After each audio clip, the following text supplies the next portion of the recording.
I think this one's working. I think this one's working, so we're good. Yeah.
So water flow between it.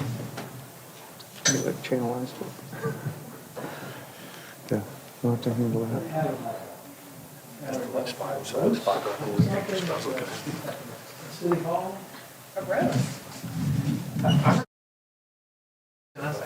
That's all. Basically, that's what I asked. Was there a party going on? Yeah. Ben, are we ready? Yes, sir. All right. I'll now call to order the December meeting of the Oxford Planning Commission. Commissioners, you have the agenda before you. I would call your attention to two cases that are postponed, case number 3018 on the consent agenda and case number 3008 are both now postponed. Are there any other changes or additions to the agenda? If not, I'll entertain a motion to approve. Oh, 3019? Okay. 3019 is also postponed. Thank you. Is there a motion to approve the agenda? Motion to approve.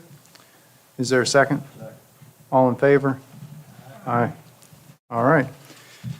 I hope you reviewed the minutes from the November meeting. Are there any changes or additions to the minutes? All right. Is there a motion to approve the minutes of the November 13th meeting? Is there a second? Second. All in favor? Aye. All right. Ben, do we have a staff report? We do not. All right. We'll move on to our first public hearing then. Case number 3020 LRC Commercial has filed a request for a special exception as provided in section 2.7.6 TNB ground floor residential for property located at Town Center Drive. Okay, this is a request for a special exception to permit ground floor residential use in a previously built commercial space. The subject property is formerly Highland Square, Oxford, and was converted into a residential common interest development in 2022. It's located just off of Molly Bar, near the intersection of Molly Bar and Chickasaw Road on Town Center Drive. So this request concerns Building E of the development. It features purpose-built commercial space as a part of the requirements of the traditional neighborhood business zoning, and the use of ground floor residential in a TMB district requires a special exception. As noted in the information provided by the applicant, Building E does already feature residential space on the ground floor. Staff has not received any feedback from the public either for or against the special exception application.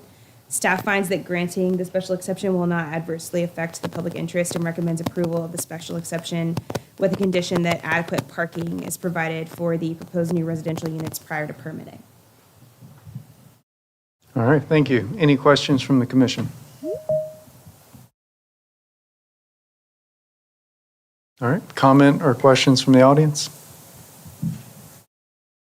Hearing none, is there a motion on case number 3020 for the special exception?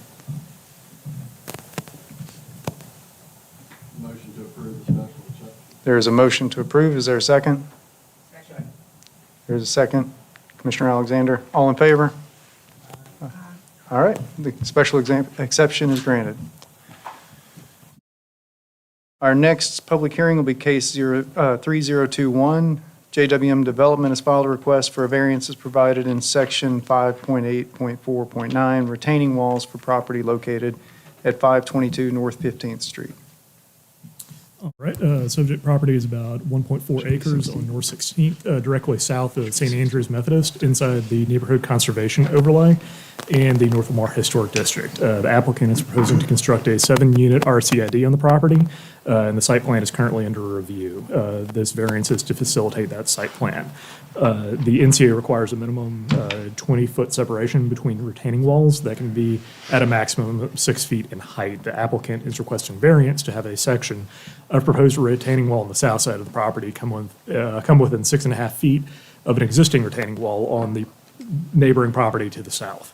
That request is for about 24.5 feet of overlap of retaining walls. The applicant states that the topography along the southern property line is very steep and that the existing retaining wall that is 12 foot in some places makes a challenging site. Additionally, the applicant states that the compliance with the 20-foot separation provision would render a significant portion of the property unusable due to the slopes. Staff sees this as a reasonable request, and the existing wall is on another property and limits the ability of the applicant to grade the site. The portion of wall that would overlap is roughly 130 feet from the road and is not highly visible. And the applicant will still have to provide the building department with documentation that ensures that the new wall would be structurally sound and would not be a threat to the stability of the existing wall. Staff would also like to ensure that adequate landscape screening is provided as part of the site plan. Approximately 50 feet of Brody red cedar is currently shown on the submitted site plan, and staff would like to see this line of screening extended further to the west to fully screen all parts of the overlap of the retaining walls. As such, staff recommends approval of the requested variance with the conditions that approval is for the wall as shown, subject to necessary structural review by the building department, and that approval is contingent on an approved landscape plan that shows full screening of the overlapping sections of the retaining wall. Thank you, Robert. Questions from the commission? I've got one. Is there any, 20 feet, down 6 feet, 20 feet is what the requirement is? Right. Retaining wall. Yep. 20 feet. 20 feet, and then a retaining wall. Mhm. Is there any structural significance to the 20 feet? Now, I think that provision came about after, not long after we had some very tall walls that were built in Oxford. Yeah. And so it was a way to, at least in the overlay district, try to limit having a series of very, very tall. Tall walls. Okay. It doesn't, if you shorten the run, it doesn't make it to where it's just gonna fall over on the This is, houses that are built there. no, this is a provision that's only limited to the overlay district. Mhm. So anywhere else is 10 feet. Okay. Other questions? Yeah, I've got a question. There was a statement saying that there was, the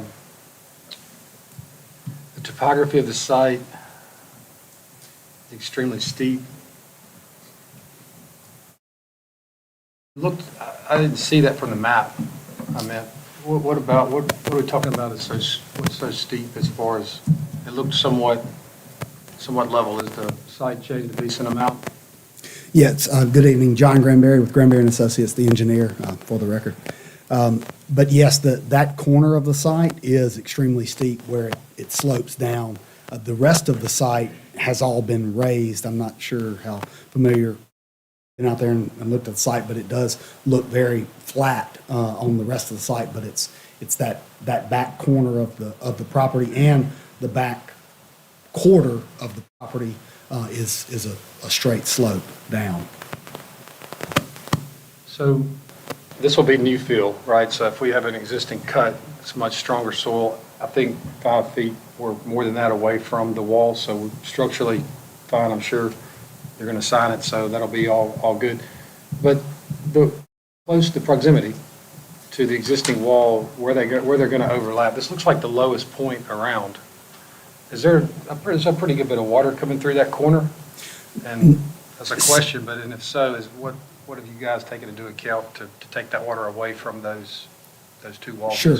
So the two walls where they are overlapping, it's only that section. There's actually on the south side of the existing wall, it drops down several inches so that water's not running over the top of the existing wall. So the only water that would be running over the wall or encroaching on the proposed wall would be between the two walls, only that 7-foot section. So there's really not much water that's running over the top or would be encroaching on the wall from the existing property. So there's a French drain that runs around, and we are picking it up and running it into our drainage system, along with, the majority of the water runs, if you can see, there's a grate inlet in the southwest corner on the adjacent property that was developed with that adjacent subdivision is the most recent development out there.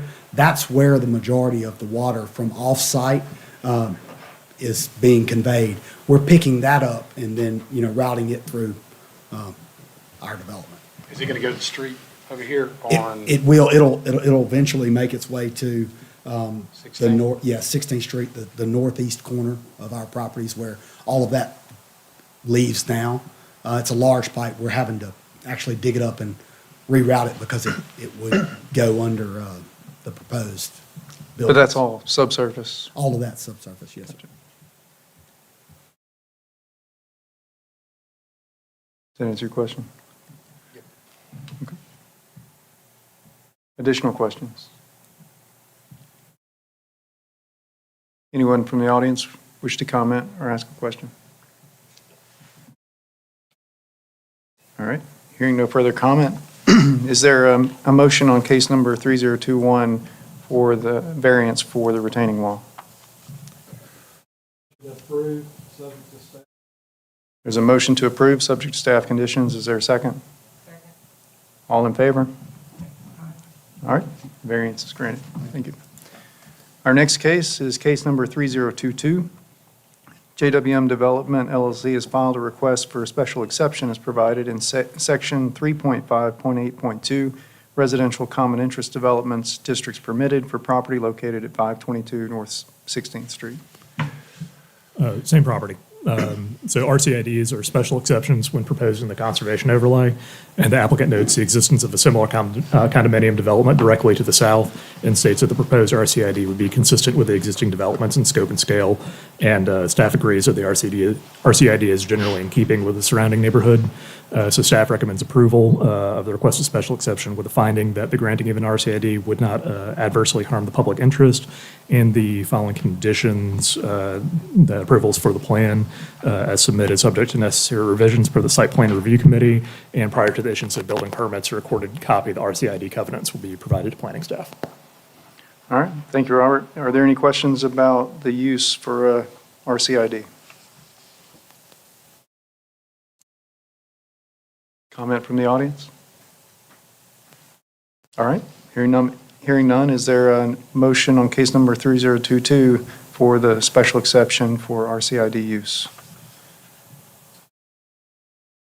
Special exception subject to conditions by staff. There's a motion to grant the special exception subject to staff conditions. Is there a second? Second. All in favor? All right. Special exception is granted. That brings us to case number 3023. Bridge Properties has filed a request for a zoning map amendment from traditional neighborhood residential to neighborhood residential for property located at 1815 East Jackson Avenue. Yeah, the subject property is about just a little over an acre. It's zoned traditional neighborhood residential. The property is currently developed with 3 single-family residents, one of which is in a state of disrepair. The applicant's requesting a zoning map amendment to the subject property to change it from traditional neighborhood residential to neighborhood residential. The application states that the city limits of Oxford have changed, and this has significantly increased the population. And with this population growth, the city has a need for additional housing, which under the current zoning does not adequately support. The TNR zoning district limits density to 5.8 units per acre. However, the applicant is seeking NR, which would allow for up to 9 units per acre. The application also notes that the climate change and the growing global warming crisis our planet is facing is requiring a more eco-friendly approach to design and development of communities, and the need for sustainable designs and the need to lower the carbon footprint of the city is a must to help in fighting the crisis. Higher density areas often result in a lower carbon footprint per capita due to the efficient use of public utilities infrastructure. And this, along with the City of Oxford's sustainability goals, support higher density development as a more efficient and eco-friendly housing option. There's a lack, according to the application, there's a lack of affordable housing, and it's a crisis that the City of Oxford is facing. Increasing the housing supply could potentially make housing more affordable, which will help in solving this crisis in the city. And a lack of diversity in housing, a lack of diversity is also an issue that the society is facing as a whole, and rezoning to a higher density can encourage a more diverse community, both economically and culturally. I did provide the requirements for and the criteria for a rezoning request. And one of those, as you all probably are familiar with, is a need to demonstrate a change in the character of the neighborhood and a public need. The application notes that the city limits of Oxford have changed recently, and that has significantly increased the population. And the population growth, the city has a need for additional housing, which this current zoning does not support. The zoning change would help assist the city in meeting the housing demand, and the city limits were expanded in 2019. Much of the land that was annexed in the city was undeveloped, presenting the development opportunity for it to be developed with housing and commercial opportunities as Oxford continues to grow. Also, the applicant believes that it could potentially be a mistake. The area's historical designation, in theory, was added a long time ago, and reassessment of what constitutes historic might be due specifically related to this area. By and large, the neighborhood in this section of Jackson Avenue East currently consists of higher density developments than what is supported in TNR zoning. Rezoning the subject property for higher density would make the zoning more consistent across the area, and inconsistent zoning can lead to inefficiencies and may deter investment. And while the applicant's desires to make an impact on the global climate change crisis is admirable, staff does not find that there is sufficient and convincing change and need to justify this rezoning from TNR to NR. Staff also has concerns that this request may be considered a spot zoning, which is considered illegal, and therefore staff recommends denial of this rezoning request. Thank you, Ben. You bet. Mr. Granberry's here on behalf of the applicant, and he could speak to his comments. All right, any questions from the commission on change in need for this rezoning request?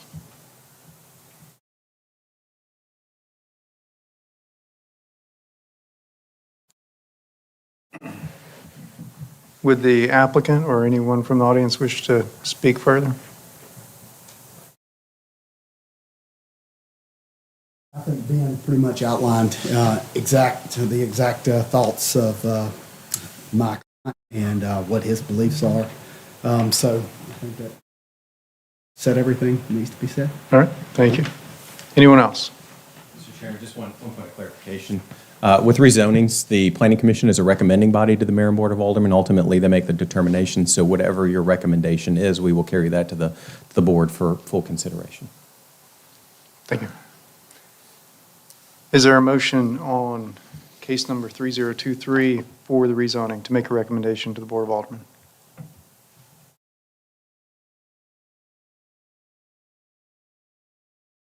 I make a motion to deny the request for rezoning. We have a motion to deny. Is there a second? Second. All in favor of denial? All right. That brings us to case number 3024 Phase 4 LLC has filed a request for a zoning map amendment from traditional neighborhood business to traditional neighborhood development for the Lamar property located at 125 Cincinnatus Road. Thank you. This property is about 4/10 of an acre, and it's behind the site, as many of us remember it, as the Lamar Lounge or Gus's Fried Chicken. The property is zoned T&B. In 2022, the Mayor and Board of Aldermen actually approved a subdivision. You might remember it. It was 1309 North Lamar subdivision, which created two lots. Property where the Lamar Lounge or Gus's Fried Chicken was located, that became Lot 1. And then there was an undeveloped piece of property at the rear of that building that became Lot 2. This property is situated behind Gus's Fried Chicken, and it has frontage directly to Cincinnatus Boulevard. The applicant is acquiring the subject property and is requesting a zoning map amendment, so that way it can be incorporated into the Lamar T&D. The applicant states that the ongoing development of the Lamar residential subdivisions has created a change in the character of the neighborhood, and that they believe that the potential for commercial use on this property would not be appropriate in this area.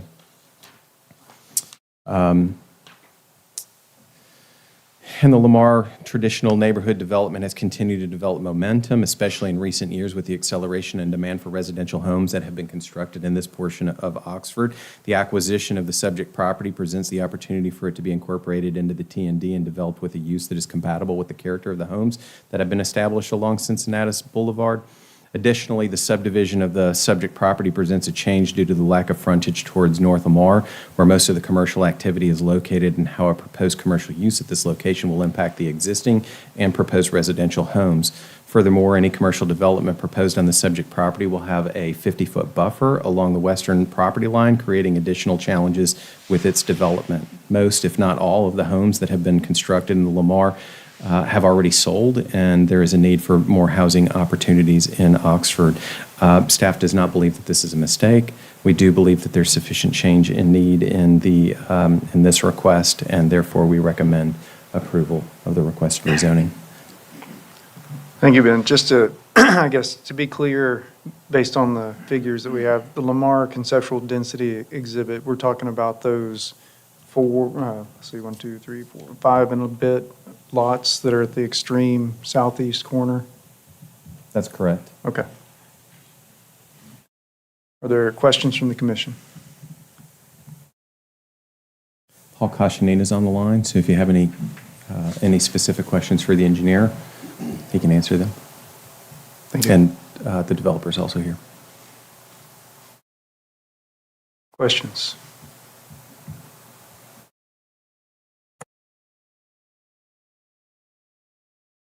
All right. Anyone from the audience? Or Paul, do you have anything you want to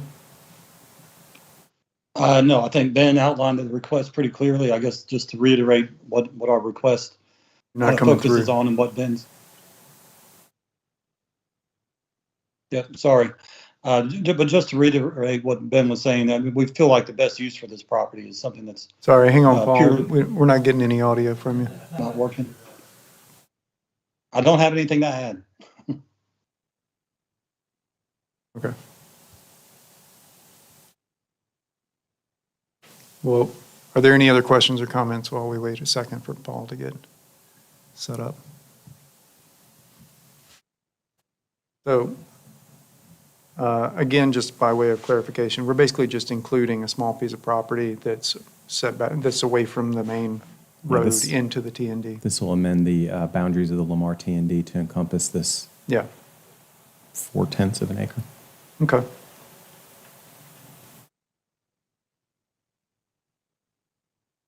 Paul, you want to try one more time? Yeah, sorry. Honestly, I don't have anything more to add. I'm Nothing. not sure if my microphone's working here. Seems to be. All right. I think it's clear. I don't think the commission has any more questions. Are there? Anyone from the audience have questions or comment? All right. Hearing none, is there a motion on the recommendation for the rezoning for the property on Cincinnatus Road? All right. There's a motion to recommend approval to the Board of Aldermen. Is there a second? All right. All in favor? Aye. Any opposed? All right. That takes us to our last public hearing for case number 3025. Auger Design Studio has filed an appeal of the Director of Planning's interpretation for property located at 401 East Jackson Avenue. Ben? Yeah, thank you. So the subject property is an undeveloped piece of property on Jackson Avenue. It's situated between the Courtyard Marriott and now it's, I believe it's Sammy's Gourmet Deli and Heroes. It's the former bicycle shop. The property's about just a little over a quarter of an acre. It's zoned traditional neighborhood business. It's currently, as I said, undeveloped. In the TMB district, you can have mixed-use buildings. We allow upper floor residential by right. We do have density limitations on that in the TNB district, and it's limited to 39 bedrooms per acre. In this instance, the site is limited to a total of 10 bedrooms. Mr. Auger submitted a variance request seeking relief from the density provisions of the TNB district to allow a total of 16 bedrooms, or a 60% increase in density on for the property. Mr. Auger was informed that seeking additional density would necessitate a rezoning, not a variance. And subsequent conversations were had with Mr. Auger about that, and ultimately it led to him appealing that interpretation. In his application, or the appeal letter, Mr. Auger notes that there's not been any supporting documentation provided to justify the interpretation, and that there's nothing in the City Land Development Code that supports or implies this interpretation. The Land Development Code does not explicitly state a request to increase density requires an application for rezoning. However, the LDC does authorize the Director of Planning to make such administrative decisions and interpretations. And as explained to Mr. Auger, staff believes that this request and an intensification in the use of the property would necessitate a rezoning. Land Development Code, Section 9.4.2.6 states that under no circumstances shall the Planning Commission grant a variance to allow a use not permissible under the terms of this ordinance and in the zoning district involved, or any use expressly or by implication prohibited by the terms of the ordinance. Staff believes that this request is also in conflict with that provision. A variance request to a build-to line or a setback line or building height is considered considerably different than a request to allow for more density. Zoning districts are established to provide development requirements for Oxford, but also to protect property owners. And if this request is allowed as a variance application, then it would circumvent the procedure.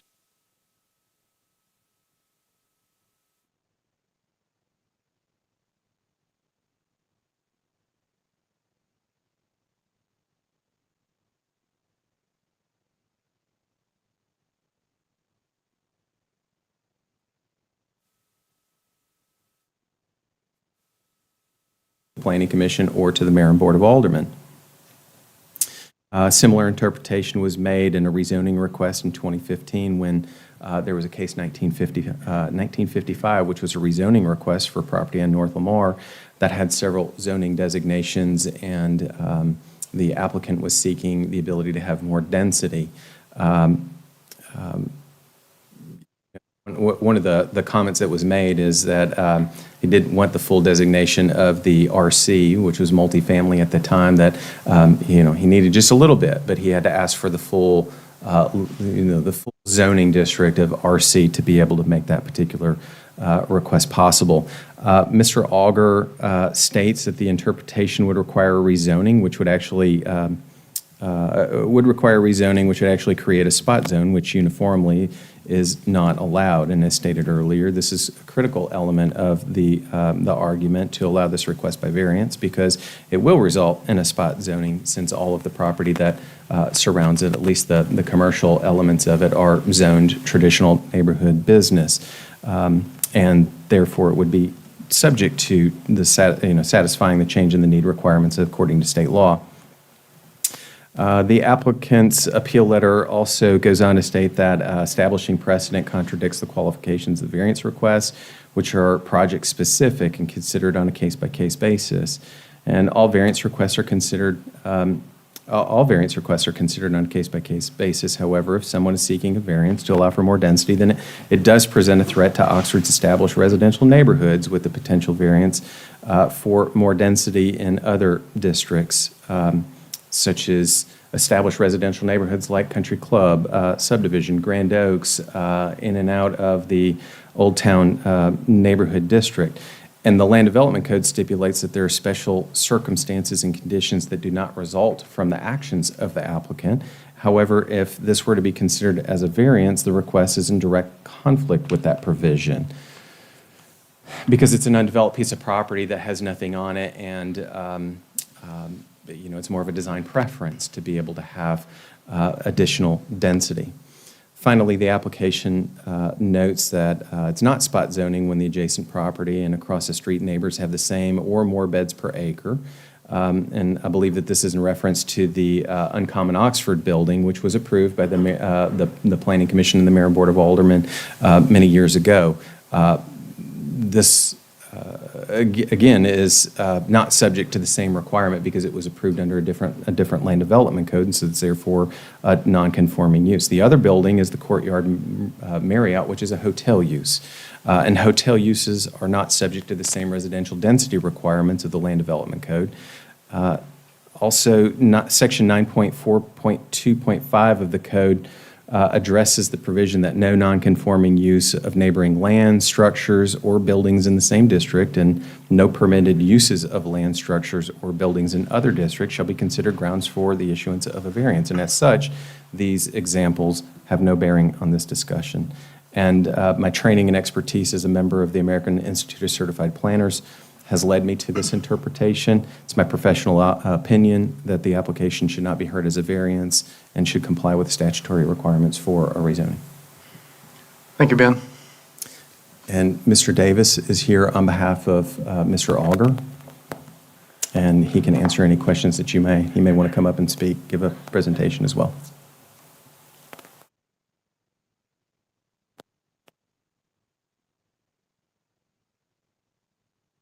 Good evening. I was hoping we'd have an overhead projector, so I may have to hand out a few pieces of paper just to be able to streamline some of what I'm hoping to present to you. And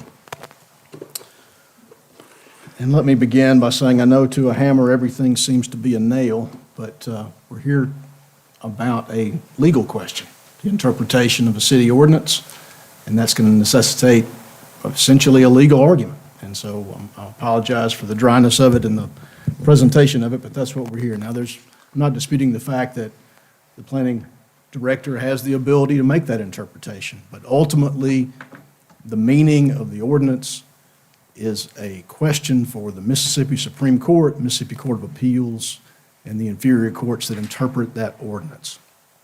And that's what we're here about today. So the real issue that we're appealing today is whether or not the planning director has the right to refuse to place a variance application on the agenda of this planning commission. Now, whether or not there is merit to that request, whether or not it should be denied for whatever reason, is a different question. It's whether or not the planning director can refuse to place us on the agenda, requiring us to appeal that refusal to be placed on the agenda, have it heard, and then have to come back in another month to actually have the merits heard.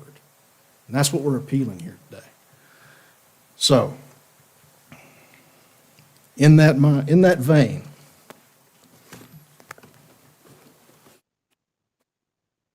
to give you a little context of what we're talking about, you heard a little bit of information about it, and I'll pass this around so everyone can see it since I don't have an overhead. Section of Jackson Avenue East has an area which I've circled in red, which is all traditional neighborhood business. And there are several sections of traditional neighborhood business throughout the city and throughout the zone. But this particular one is the one we're referring to. It runs east-west along Jackson East. This very large block here is the Marriott Hotel, which lies within the T&B district. Likewise, we have the Uncommon Oxford section here. Now, the Uncommon Oxford, as I understand it, has about 200 beds on 1 acre. It has a density of 200 beds per acre. Marriott Hotel has 120 beds on 2 acres. It has a density of 60 beds per acre. This small square directly between those at a 45-degree angle is the subject property. And the density that was requested by the variance filed by my client is to match that of the hotel at 60 beds an acre. But in practicality, because the site is only a quarter of an acre large, that means an additional 5.5 beds. So effectively raising the total number of beds for this circa by 1.7% if you talk about 200 beds and 120 beds. That's the request that's been made.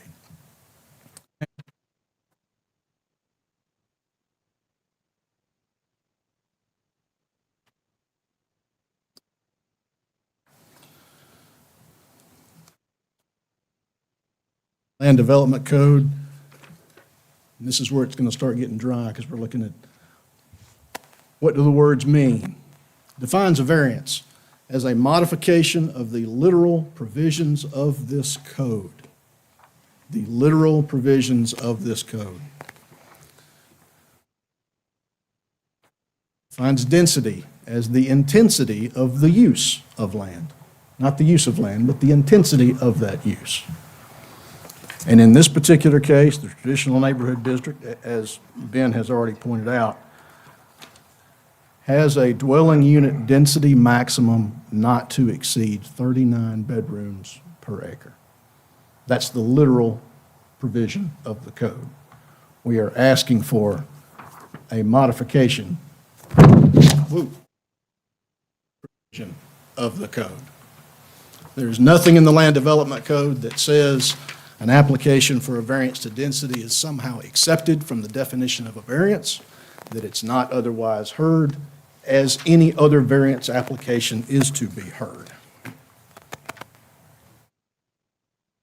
Now,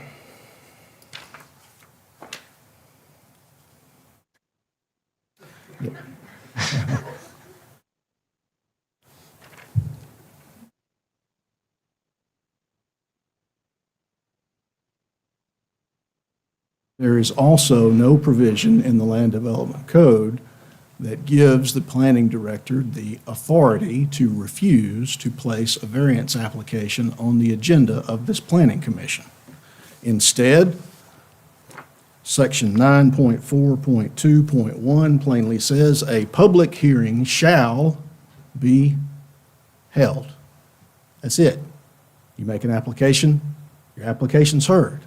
Again, if this commission decides to deny it based on its merits or based on some other reason, then that's a different question. But there's no reason we shouldn't have to go through this multi-month two-step to get the issue before the commission.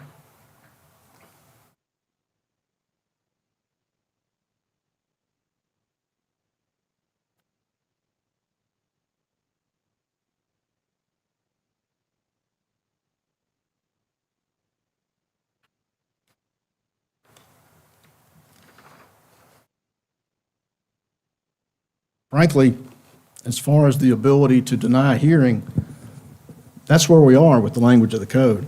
It says you can make an application, your application shall be heard at a public hearing and decided. While the planning director has the ability to interpret the code, there is no provision that gives him the authority to refuse to place an item on the agenda, especially when a variance application has been made.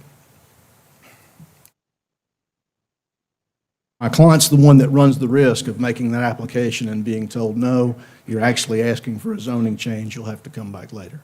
That's on them.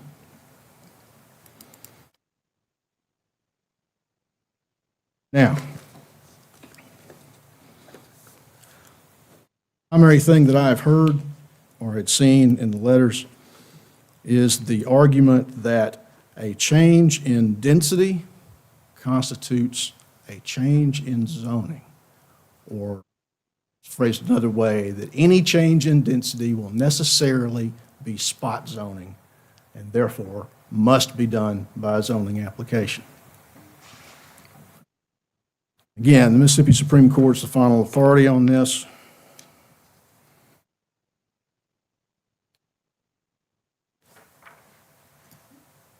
And so for purposes of considering whether or not it should be heard,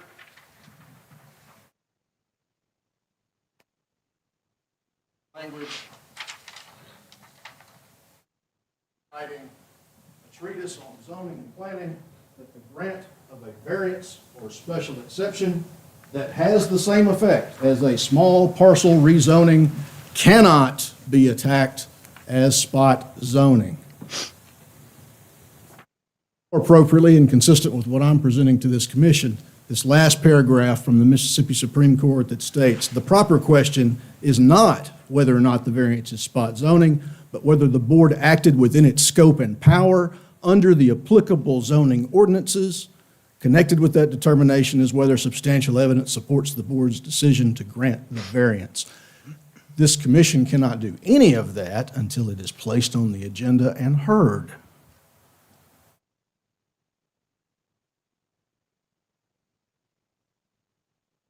Now, at the risk of sounding like I'm trying to teach a class,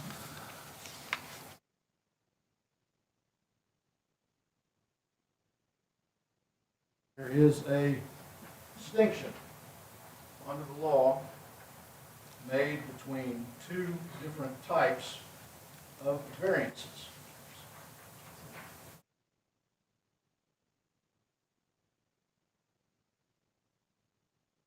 The use variance and the area variance.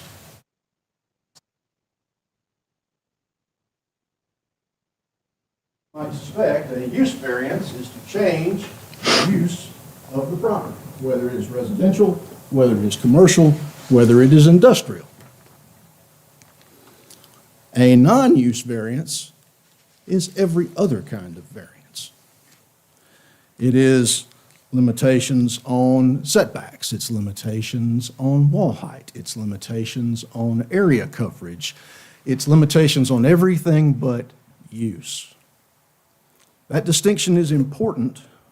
It was recognized here by the Mississippi Supreme Court, quoting a Missouri case. Use of the itself is not changed. My client is not asking for any change of use. Commercial first floor, residential every floor above, exactly what is permitted by right under this ordinance. No change of use has been asked for. My client is asking for an area variance. And an area variance changes to density requirements.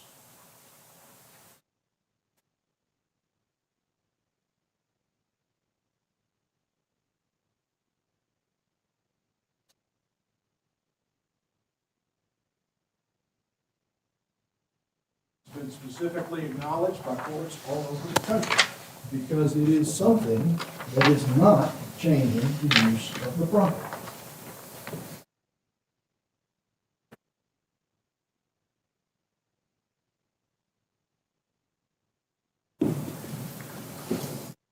Now, how does this dovetail with where we are?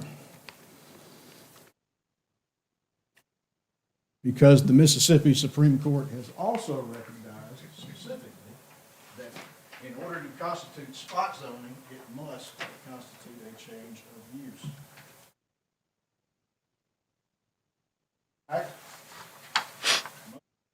About spot zoning involve formal amendments to the zoning ordinance by the city, not variance requests. Which brings us back full circle to the first handout I gave you, I believe.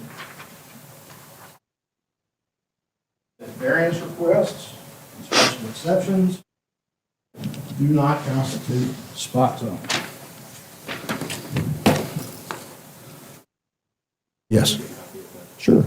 Yeah, I got extras. I just have to put them all together.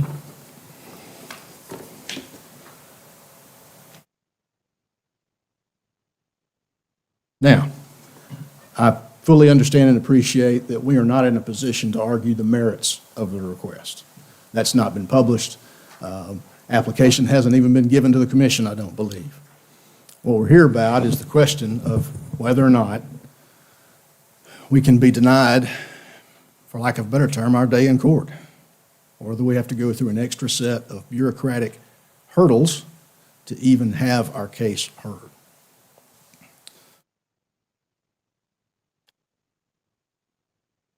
We have a request to modify the literal provisions of the code, and specifically the density requirement. We have no provision in the code to permit the refusal to place us on the agenda.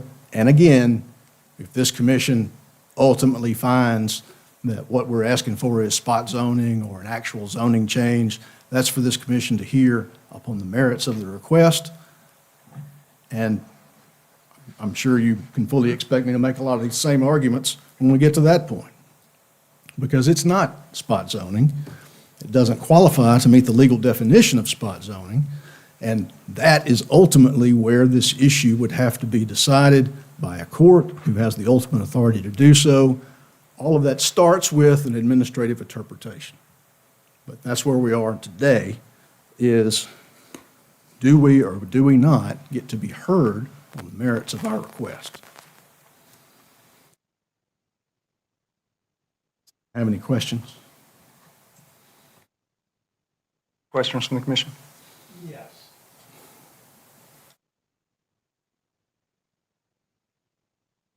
That's an example of what is the difference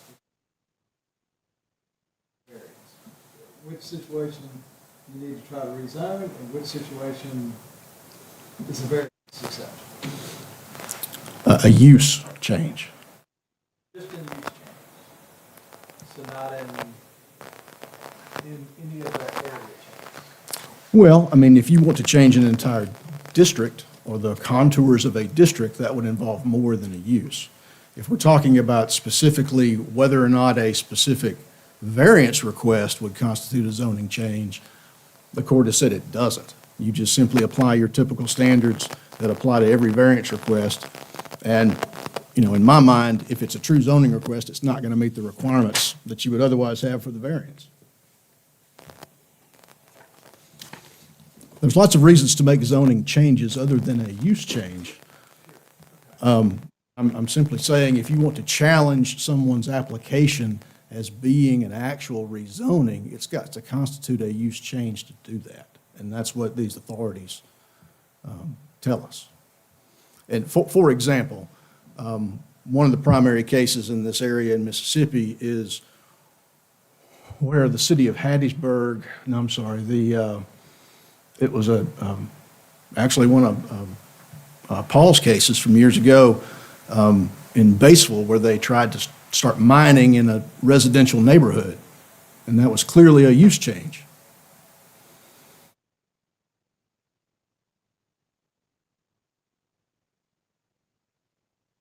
But ultimately, if we can't consider the merits of anything on this, what do you? Asking you to find that the planning director's interpretation that he has the authority to refuse to put items on the agenda is not correct, and that he is obligated to follow the plain terms of the ordinance that says if someone submits a variance application, it must be placed on the agenda to be heard. Chips will fall where they may after that, because it's this commission's job to make those decisions, not the planning department's decision to make those decisions. They certainly can make recommendations, inform, educate, collect evidence, present whatever, but they don't get to be the judge. Y'all do. What would the planning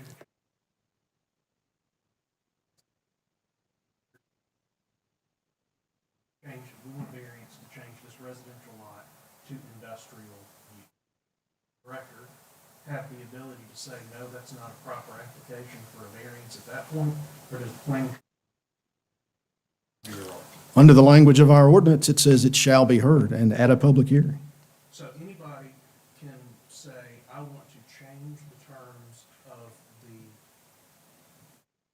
development code with respect to my piece of property via a variance, and it must always be placed on the agenda. Under the plain terms of this ordinance, that's exactly what it says. I differ in one respect. I mean, you brought up two questions. One is whether the planning director has the authority to make these interpretations. Well, I agree with that. They can make Okay. those interpretations and Okay, present so them to we the agree commission. that section 9.5.1.1 gives the planning director the authority to make the interpretation. Certainly, I don't Okay, dispute so that. the only question before us is whether we uphold the interpretation made in this case.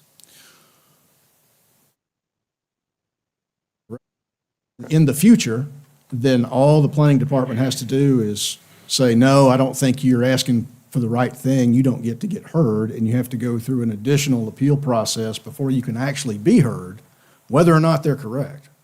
I think that is the process that is outlined in the code. And presumably, if that became a problem, that would reflect on the planning director. Well, I guess what I'm saying is, I see no basis in the code to refuse to place anyone on the agenda when they file a variance application. Now, other applications may have other language, but specifically the one for a variance application says, shall be held. But I guess in my understanding, you're asking us to make something, or make a new rule that's not in the code. In this case, you're arguing that there is no rule, and we're operating, in this case, on the planning director's interpretation. And you're asking that we make a rule that the planning director doesn't have the freedom to make this interpretation.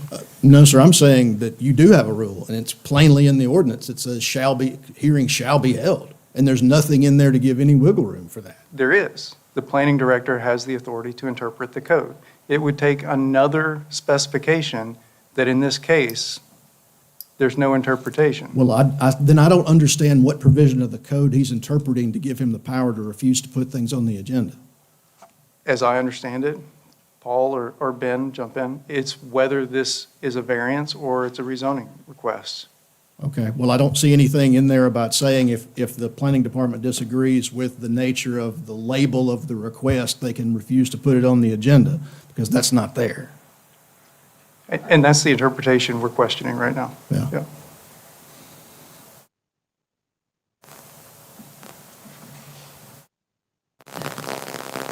Did you ever, right,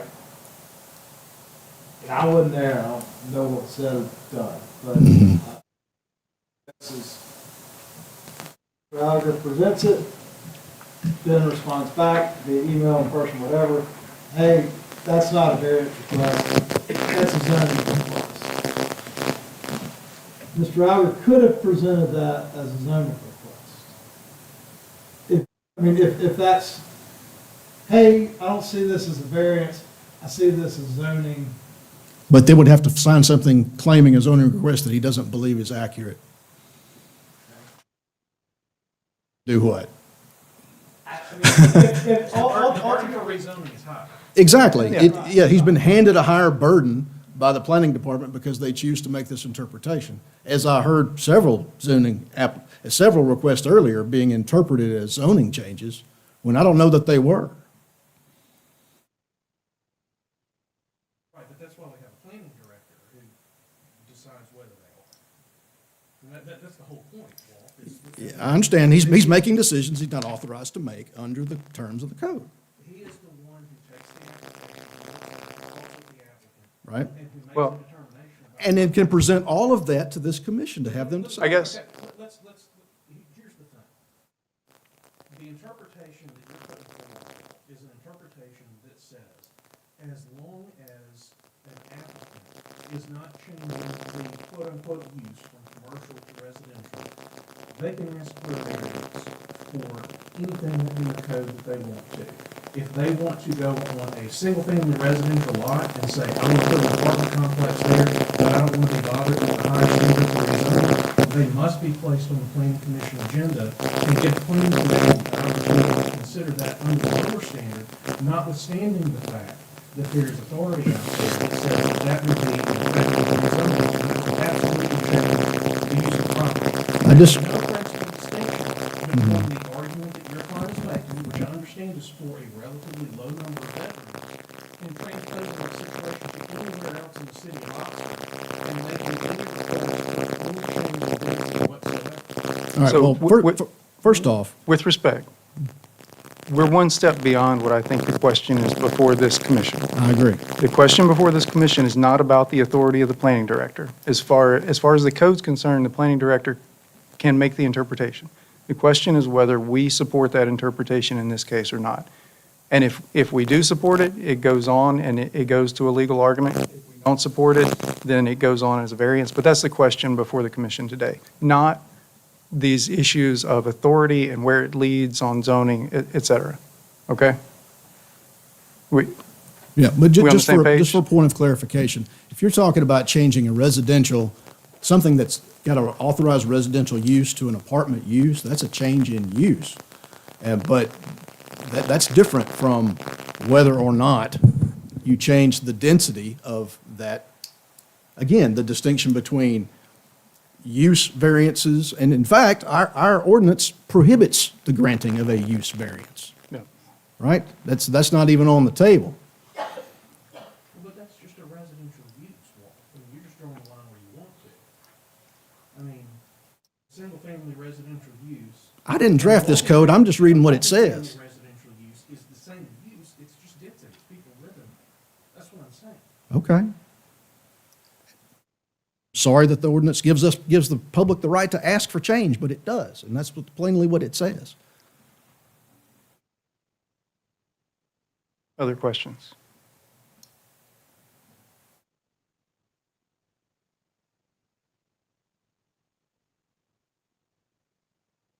Anyone from the audience?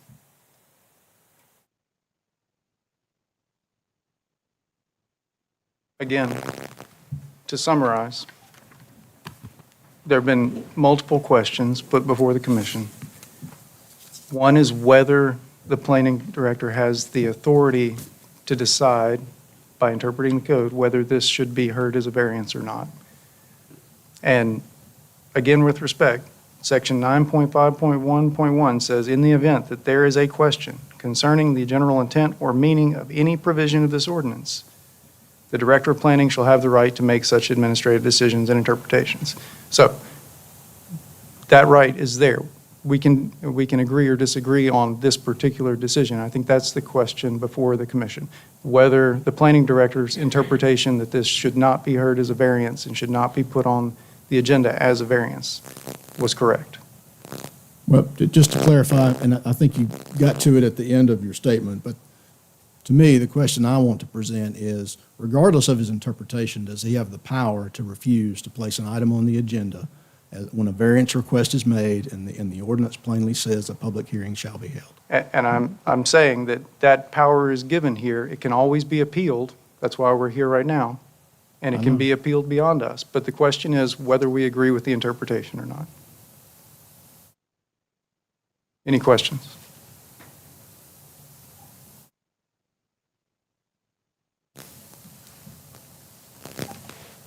All right. Is there a motion on case number 3025, an appeal of the Director of Planning's interpretation for property located at 401 East Jackson Avenue?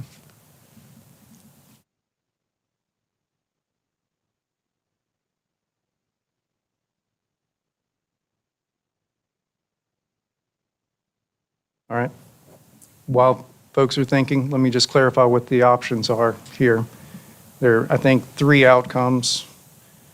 There can be a motion to overturn the director's interpretation, a motion to affirm the director's interpretation, or if there is no motion, the request of the appeal will fail for no motion. Is that correct, Paul? Okay. So with that clarification, I'll just ask one more time, is there a motion?